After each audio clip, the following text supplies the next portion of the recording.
Hi, I'm Carl Studner. And I'm Cynthia James.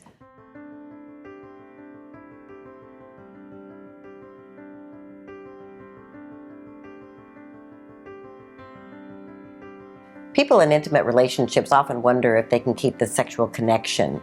Is it inevitable that it'll diminish? And I'm wondering what you think about that in terms of keeping the bond going.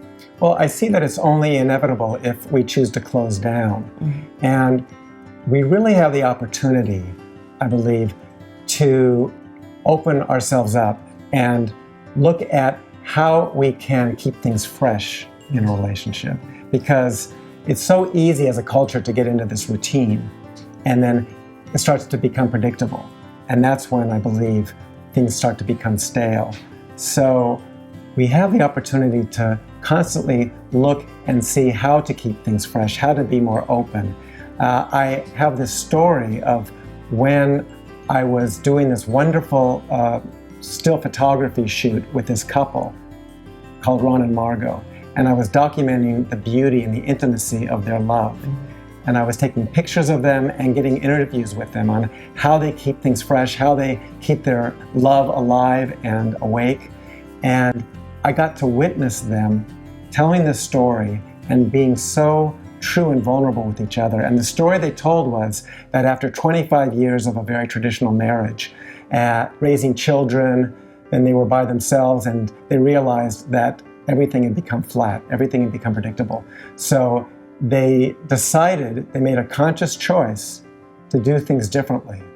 And they started doing this routine every single day and it started with 5 to 10 minutes a day of just laying with each other in bed and looking at each other.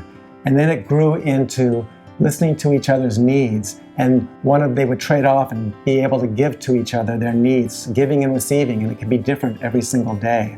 And they still continue to do that for many, many years after. They made it a devoted ritual, and this really helped them to keep things awake, to really listen to what the other needed, because needs change all the time. And they served as deep role models for me to model that. It's really interesting, this whole question, because, sexuality for women has an emotion based. I mean, we can be physically attracted, but longevity in that and keeping that spark alive is really about being connected emotionally, feeling heard and seen and safe. And so in my own life, that's really been about how do I move away from those old experiences and heal those places so that I can really remember the person that I married, respect your evolution, and stay within myself asking for what I need that will keep that spark alive, because I'm evolving as a person mentally, emotionally, physically, sexually. Yes. And I continue to learn how it's quite common that traditionally the feminine or the woman is needing to feel safe. It's one of the key things that is a core need. And for men, I see one of the core needs is that we feel heard, that we feel respected and listened to.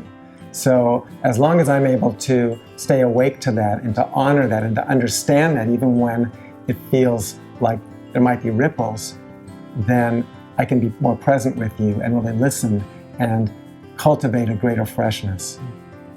So I really feel that there's a divine spark within each of us. We all want to be loved and to feel connected and supported. And sexuality is an outpicturing of that. And so in every single moment, you can choose to keep the spark within yourself alive and then have it mirrored to you through a partner.